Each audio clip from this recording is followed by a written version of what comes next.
హైవర్స్ Kingdom cinema ఇంకా ఆడుతుందా, తీసేశారా?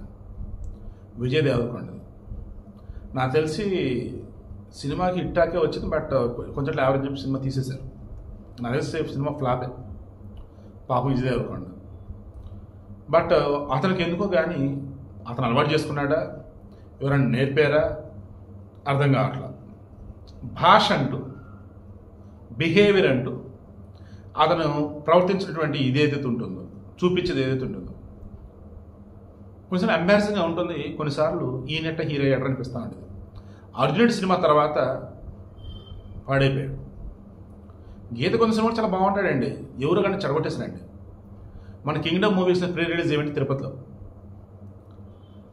ఈడెక్క వాడెక్క ఏ నా కొడుకు ఈసారి మనల్ని ఆపలేడానో సంథింగ్ దట్ వెనకాల తమిళలో పెట్టాను చూడండి. అది నేను షాక్ అయ్యా, ఏంది ఇట్లా మాట్లాడాడు ఈ మనిషి.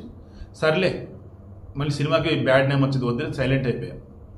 ఇక నిన్న మహాజాతర జాతర రాబోతుంది, రవితేజ శ్రీలీల. నీ అమ్మని, నీ అక్కని, నీ ఆ చెల్లిని పట్టుకుంటా, పడుకుంటా, తింటా, పంట థూ, ఇదొక పాట అనిపించింది.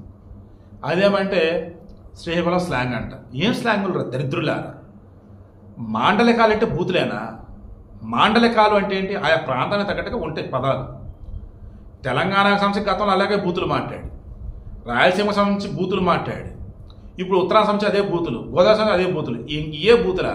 కృష్ణాగుడ్డలు అంటే అదే పవిత్రంగా ఉండదు, ఆడ కూడా బూతులు గట్టిగా వాడేస్తారు. ఇప్పటికీ నన్ను కొంతమంది మా ఫ్రెండ్స్ అంటుంటారు, నిజంగా ఉండరా అంటారు. ఏరా అంటే నువ్వేంట్రా మరి బూతులు మాట్లాడతావు. చిన్నప్పుడు బాగానే మాట్లాడు బాబు, ఎదే కొద్ది చదువుకున్నాం అన్నప్పుడు బూతులు ఎట్ట మాట్లాడతారా బాబు అని చెప్పాను. సో అలా ఇప్పుడు నేను అంటున్నా, సినిమాలు అన్నప్పుడు, సినిమాల్లో పాటలు అన్నప్పుడు కోట్ల మంది చూస్తారే, తెలుగు భాషే మాండలికాల గురించి చెప్పాల్సి వచ్చినప్పుడు ఎన్నెన్ని మంచిగా ఉంటాయి. మొన్న ఊరు పల్లెటూరు అని చెప్పేసి కాసర్ల శ్యామ్ బలగం సినిమా, ఆ సాంగ్ వినండి. అసలు తెలంగాణ యొక్క మట్టి పరిమళం, తెలంగాణ భాష మాధుర్యం అంతా అందులో ఉండిద్దండి. ఇంకొన్ని చోట్ల దిక్కుమల సాంగ్స్ ఉంటాయి, అసలు ఏం బూతులతో సాంగ్లు ఉంటాయి దరిద్ర తెలంగాణ కూడా. ఎందుకని అంటే నాకు అర్థం కాదు. ఏ ప్రాంతమైనా మన తెలుగు ప్రజలందరిది తెలుగు, ఆయా ప్రాంతాల తగ్గట్టుగా మాండలికాలు అయితే ఉంటాయి. ఈ మాండలికాలను పట్టుకొచ్చి బూతులతో హడావుడి చేస్తూ పోతారు. ఇప్పుడు ఇందులో కూడా చేసింది అదే. నేను మరలా అదే అడుగుతున్నా, పిల్లలు ఆ సాంగ్స్ని చూసి, సినిమాలో డైలాగులు చూసి దానిని ఇంటి దగ్గర రిపీట్ చేస్తుంటే తలలో పట్టుకుంటారండి పెద్దోళ్ళు.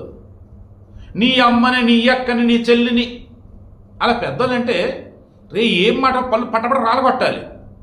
బట్ మొన్న సంక్రాంతి కోసం సినిమాలో కానీ ఎరా అంటూ బుల్రత్ మాట్లాడుతూ ఉంటే ఏమనుకోవద్దు, మా పిల్లడు ఓటీటీ వెబ్ సిరీస్ చూస్తాడని చెప్పేసి అంటే ఏమనుకోవాలి? ఇంకా ఆ చూసి పిల్లలు పాడవుతారు అనుకోవాలా?